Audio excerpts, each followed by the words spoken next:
अम्ल होता क्या है। दूसरा चीज ये पढ़े थे अम्ल के प्रकार, अम्ल का परिभाषा पढ़े थे, अम्ल का प्रकार, अम्ल का भौतिक गुण, अम्ल का रासायनिक गुण। उसका लास्ट टॉपिक बच गया था वो क्या है आपका, अम्ल का उपयोग। अम्ल का उपयोग जैसे कि इसमें आपको ये देखना है कि सल्फ्यूरिक अम्ल का उपयोग कहाँ किया जाता है, नाइट्रिक अम्ल का उपयोग कहाँ किया जाता है, और हाइड्रोक्लोरिक अम्ल का उपयोग कहाँ किया जाता है। ये सब इसमें उपयोग देखना है कि कौन अम्ल का उपयोग कहाँ पर किया जाता है।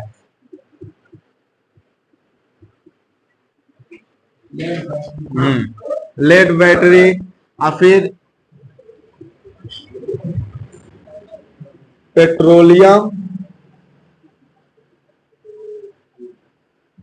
पेट्रोलियम उद्योग में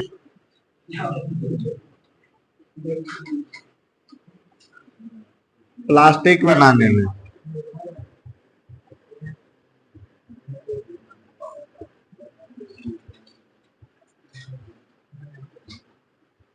कृत्रिम रेसे बनाने में, ठीक है ना। यानी कि जैसे कि लेड जो होता है, जो सल्फ्यूरिक अम्ल का उपयोग होता है, लेड बैटरी, पेट्रोलियम उद्योग, प्लास्टिक, यानी लेड बैटरी ये जो सूखा वाली बैटरी आती है, खराब बैटरी आती है, उसमें हम सल्फ्यूरिक अम्ल का उपयोग करते हैं, उसी से इलेक्ट्रिसिटी प्रोड्यूस इसमें किया जाता है। और पेट्रोलियम उद्योग में, जैसे पेट्रोलियम उद्योग यहाँ जो कारखाना होता है पेट्रोलियम का, वहां पर भी इसका उपयोग किया जाता है। और प्लास्टिक यानी जो प्लास्टिक होता है, इसको मतलब क्या कहते हैं, साफ सुथरा कर देने यानी संशोधित करने में इसका उपयोग किया जाता है। उसका कृत्रिम रेशा, रेशा क्या होता है, जैसे कि ये जो धागे होते हैं ना, इसी को क्या बोलते हैं, रेशा बोलते हैं। और कुछ रेशे प्रकृति द्वारा बनाए जाते हैं और कुछ रेशे हम अपने से बना देते हैं, मशीन द्वारा बना देते हैं। जैसे कि फैक्ट्री वैक्ट्री में नाइलान वाइलान का रेशा आता है ना, यानी ये सब क्या होता है, कृत्रिम का रेशा होता है, बहुत महंगा होता है, बहुत ज्यादा, ये कैसे बहुत मजबूत भी होता है, ठीक है ना। तो ये जो कृत्रिम रेशे होते हैं, यानी जो फैक्ट्री में मनुष्यों द्वारा रेशे बनाए जाते हैं, उसी को क्या बोलते हैं, कृत्रिम रेशे बोलते हैं। यानी धागा, रेशा मतलब क्या होता है, धागा। तो इन सब को बनाने में या इन सब में जो भी यूज होता है, वो कौन सा अम्ल यूज होता है, सल्फ्यूरिक अम्ल यूज होता है। नेक्स्ट हम लोग पढ़ेंगे नाइट्रिक अम्ल, यानी इसका जो उपयोग होता है सोने तथा चांदी को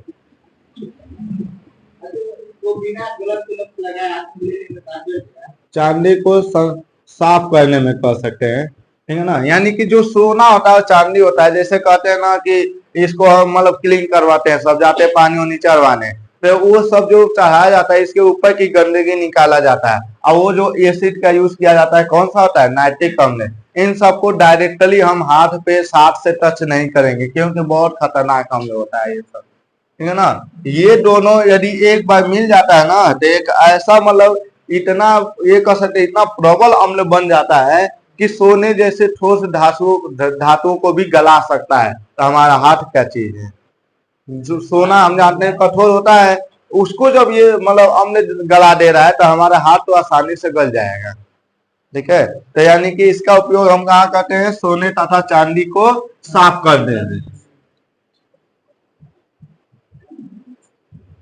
उर्वरक, उर्वरक जानते क्या होता है, ये जो खाद होती है ना, खाद यानी कि हाँ, ये जितने भी खाद होते हैं, यूरिया, डाई, ये सब अलग अलग खाद होते हैं, इन्हीं सभी खाद को क्या बोलते हैं, उर्वरक बोलते हैं। यानी जो उर्वरक बनाने में भी सल्फ्यूरिक अम्ल का उपयोग किया जाता है। और ये कह सकते हैं विस्फोटक, विस्फोटक क्या होता है, विस्फोटक यानी कि जो पटाखे वराखे होते हैं, जो बम वम बनाए जाते हैं, ये सब मतलब जितने मतलब फूटने वाले चीज होते हैं, जो विस्फोट करने वाले होते हैं, उन सब में भी हम किसका यूज करते हैं, जो नाइट्रिक अम्ल का उपयोग और कहाँ करते हैं, औषधि यानी कि दवाई बनाने में भी, ठीक है ना।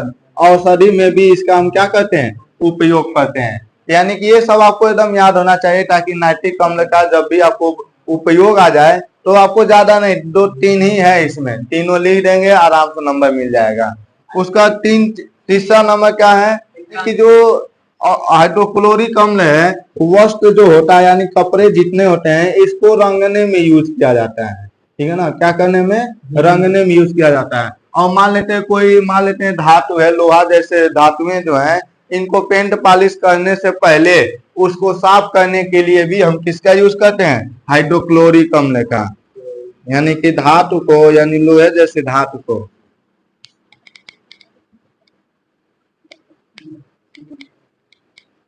लोहे जैसी धातु को कलई, कलई मतलब जानते हैं क्या होता है, पॉलिश करना, पेंट पॉलिश उसको लगाने को क्या कहते हैं, कलई करना होता है। तो यानी लोहे जैसी धातुओं को कलई करने से पहले, करने से पहले साफ, साफ करने में, ठीक है ना, साफ करने में किया जाता है। यानी जैसे लोहे जैसी धातु होती है उनको साफ करके ही मतलब पेंट पॉलिश किया जाता है। या तो मूर्छा, उस पर हम रेगमास से मूर्छा छुड़ाते हैं, उसका जो भी गंदगी होता है, ऊपर का जो जंग लगता है, उसका हम हाइड्रोक्लोरिक अम्ल या HCl से भी उसका हम यूज कर सकते हैं, यानी उसको हम शोधन कर सकते हैं।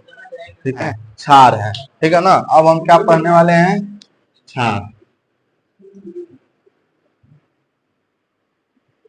क्षार जिसको इंग्लिश में हम क्या बोलते हैं, बेस। देखिए बेस है क्या, जैसे कि अम्ल के बारे में हम लोग पढ़े थे, वैसे हम लोग क्या पढ़ेंगे, क्षार के बारे में। यानी ऐसे ऐसे पदार्थ जिनका स्वाद क्या होता है, कड़वा होता है, ठीक है ना, कैसा होता है, कड़वा होता है। जैसे कि यानी कोई भी ऐसा पदार्थ जिसका स्वाद कड़वा होता है उसे हम क्या कहते हैं, क्षार कहते हैं। यानी जो खाने में कड़वा लगे। कि साबुन, साबुन आप लोग देखें कपड़ा धोने वाला है, साबुन का यदि कभी आप लोग मुंह में जाएगा तो उसका स्वाद बहुत मतलब दूसरे तरीके से लगता है, ठीक है ना। तो यानी ये सब अलग अलग मतलब एग्जाम्पल है। आपका क्या अम्ल किसे कहते हैं, हम बोलेंगे वे पदार्थ जिनका स्वाद क्या होता है, कड़वा होता है या तीक्ष्ण होता है, ठीक है ना। सॉरी, क्षार, क्षार का पदार्थ है ना। यानी क्षार क्या होता है, वे पदार्थ, वे पदार्थ जिनका स्वाद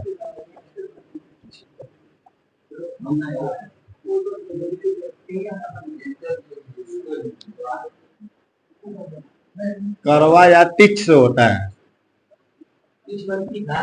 हाँ, तीक्ष्ण मतलब तीखा, तीखा से भी कह सकते हैं, ठीक है ना। तीक्ष्ण होता है मतलब बहुत दूसरे टाइप का लगता है, उसे हम क्या कहते हैं, अम्ल कहते हैं। अब यहाँ पर इधर ध्यान दीजिए, क्षार कहते हैं। क्षार अम्ल ही ज्यादा आ गया क्योंकि हम लोग बहुत दिन तक पढ़ा दिए थे ना, ठीक है ना। तो देखिए क्षार होता क्या है, वे पदार्थ जिनका स्वाद कड़वा होता है या तीक्ष्ण होता है उसे हम क्या कहते हैं, क्षार कहते हैं। अब जैसे अम्ल में आपको ये बताया गया था कि अम्ल नीले लिटमस पेपर को क्या कर देता है, लाल कर देता है। तो जो क्षार होता है लाल लिटमस पेपर को नीला कर देता है। हाँ, लाल लिटमस पेपर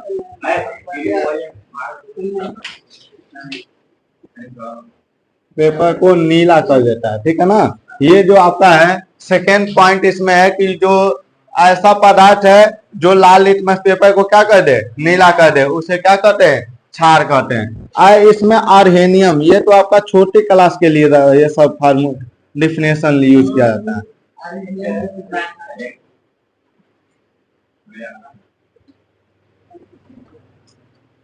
अर्हेनियम से मेन परिभाषा यही है। अर्हेनियम सिद्धांत क्या कहता है, इधर ध्यान देंगे, जब कोई भी पदार्थ जिसको जल में वियोजित करें यानी कि उसमें मिला दें और मिलाने के बाद हाइड्रॉक्सिल आयन देता है, OH आयन देता है। कौन सा आयन देता है, OH माइनस आयन, इसी को बोलते हैं हाइड्रॉक्साइड।